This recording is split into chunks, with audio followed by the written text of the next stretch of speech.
Pessoal, tudo bem? Boa tarde. Olha só, ontem eu trouxe para vocês a respeito da saúde de Lula, né? Que ele passou por uma cirurgia e agora temos novas informações. Eu vou trazer aqui para vocês, compartilhar com vocês algumas reviravoltas. Tem uma notícia bombástica aqui que acaba de sair e que vai surpreender muita gente também. O Geraldo Alckmin, vice de Lula, por mais que o governo não oficializou sobre ele assumir enquanto Lula está internado, ele já começou por trás dos bastidores a assumir as rédeas do país. Eu vou mostrar todos os detalhes para vocês, né, a respeito desse assunto. O Lula passou por uma nova cirurgia 50 dias após aquele acidente misterioso, né, doméstico no Palácio da Alvorada. E a grande mídia, como sempre, tenta abafar o caso, tenta abafar o que está acontecendo, mas aqui, gente, a verdade vem à tona e a gente mostra para vocês mesmo, né? Eu vou trazer também aqui para vocês tudo que pode acontecer nesse cenário, sobre o compromisso que o Alckmin assumiu, sobre os próximos planos que começam a ser traçados em Brasília. Janja e a filha mais velha do presidente também romperam o silêncio e fizeram algumas declarações sobre a situação. E eu vou trazer tudo isso aqui agora para vocês. Então assista até o finalzinho, deixa seu like, compartilha. Bem-vindo, bem-vinda e bora para a verdade, começando com a primeira situação do dia, que eu quero mostrar para vocês darem risada um pouquinho comigo, que é a respeito dos atos esvaziados pelo país que pedem prisão de Bolsonaro e repudia a anistia a golpistas. E sabe o que é mais, na minha opinião, absurdo quando eu olho esse tipo de movimento por parte da esquerda, né? É que eles são contraditórios demais. Gente, aqui na matéria diz que alguns manifestantes fizeram atos em diversas cidades nessa terça-feira, dia 10, pela prisão do ex-presidente Jair Bolsonaro, em repúdio à anistia para os envolvidos no dia 8 de janeiro e em outros ataques que eles consideram ter sido à democracia. Foi convocado por movimentos sociais e partidos de esquerda, óbvio. Os protestos tiveram um público reduzido. Foi uma vergonha, né? Em São Paulo, um grupo se concentrou em frente ao MASP, na Avenida Paulista, no fim da tarde, choveu em alguns momentos, e os próprios organizadores já previam uma adesão baixa, lembrando que o ato seria durante a semana e no fim do ano, mas pregam ser importante manter o assunto em evidência. Mas o que eu achei mais contraditório foi isso daqui. Sabe por que a data foi escolhida? Por ser o Dia Internacional dos Direitos Humanos. Ou seja, no Dia dos Direitos Humanos, olha a contradição, hein?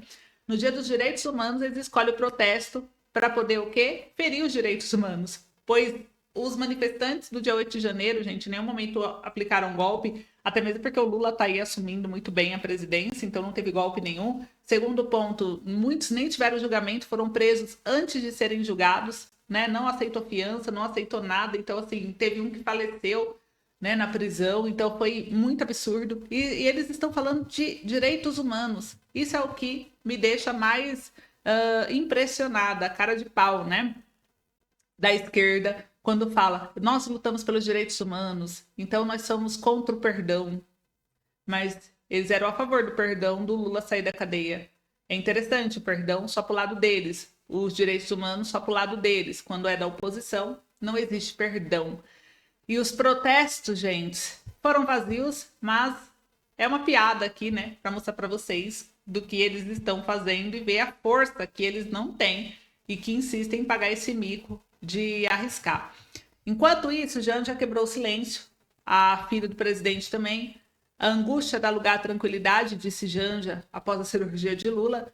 Então, aqui, a primeira-dama Janja Lula da Silva disse em postagem nas redes sociais ontem que a angústia deu espaço para a tranquilidade depois do resultado da cirurgia de trepanação craniana realizada no presidente Lula, de 79 anos, na madrugada da terça-feira no Hospital Sírio-Libanês, em São Paulo. Ela disse o seguinte, abre aspas, depois da cirurgia muito bem sucedida, a angústia dessa noite deu espaço para a tranquilidade, fecha aspas, declarou Janja em seu perfil no Instagram. A primeira-dama afirmou que tem a certeza de que com a dedicação da equipe médica e com a fé e o amor do povo, em breve o presidente estará novamente de volta ao trabalho e por isso fiquem tranquilos. Alguns líderes enviaram mensagem também de boa sorte ao Lula, boa recuperação, né, como mostra aqui no jornal. E a cirurgia dele é que mostra os detalhes. É uma cirurgia considerada simples, comum na neurologia, segundo o jornal. A trepanação é um meio de perfuração do crânio. Foram feitos 2 pequenos orifícios com broca cirúrgica. A cicatrização se dá de forma espontânea ou com a ajuda de cola ou cimento ósseo. A região na qual foi feita a intervenção teve que ter o cabelo raspado. E aqui mostra o médico de Lula, diz que ele não deve voltar ao trabalho por enquanto, né? Mas que ele está bem. Então vocês viram aí sobre a repercussão de saúde do Lula e a Janja quebrou o silêncio e se pronunciou. Porém, isso gerou um desespero na esquerda. Essa hemorragia que Lula teve, né, no cérebro, que precisou ir com urgência da FAB, né, a Força Aérea Brasileira teve que transferir ele de urgência na madrugada de Brasília para São Paulo para esta cirurgia, levantou um alerta no PT e parece que a esquerda se preocupa. Olha só, a internação de Lula por causa da hemorragia acendeu alerta no PT. Sob reserva, lideranças da sigla falam em um grande susto, demonstraram preocupação com a saúde do maior líder da história da legenda e, de acordo com quadros próximos ao mandatário, a inquietação também é política, pois Lula é visto como o único nome do partido cotado para disputar a presidência em menos de 2 anos. E eles disseram que Lula é nosso plano A, B e C. Até a fala do Bolsonaro eles copiam. O dirigente petista usou os mesmos termos, ó, até o jornal trouxe, que Bolsonaro usou se referir ao próximo pleito presidencial. E eles falaram, né, que iriam adotar uma comunicação parecida com o Bolsonaro, mas uma coisa é se inspirar, outra coisa é copiar, né? A cúpula do PT considera que não há um quadro no partido capaz de ser trabalhado para uma candidatura competitiva em um espaço de tempo tão curto. Até mesmo Fernando Haddad, que já concorreu ao Planalto, é entusiasta da reeleição e de Lula e sequer cogita até o momento uma disputa nacional. Então, segundo eles, é isso. Então, a gente percebe a esquerda meio desesperada por não ter formado um outro líder capaz de substituir aí o Lula e concorrer à presidência, né? E aqui, vamos falar um pouquinho do Alckmin, né?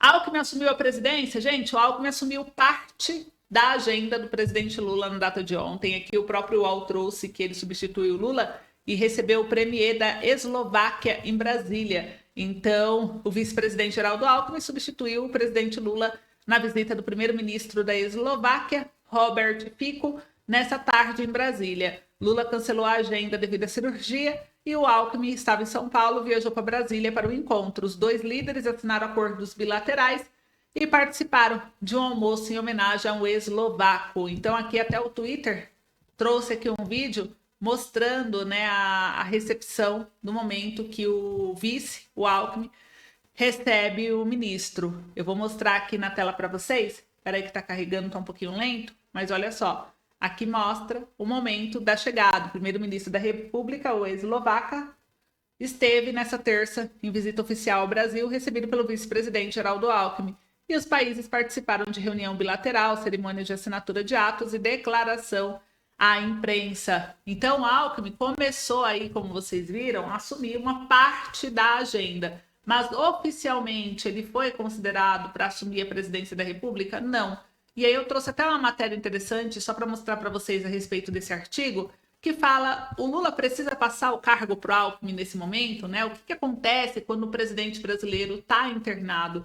E é interessante, porque a gente sabe que o Lula deve ficar a semana internado em São Paulo se recuperando da emergência e também, né, não se sabe se depois dele ter alta, se ele vai poder voltar ao trabalho. O médico dele disse que nenhum comprometimento no cérebro ele teve, ele está lúcido, falando, se alimentando, mas ainda precisa se recuperar e só deve receber alta e voltar a Brasília no início da próxima semana.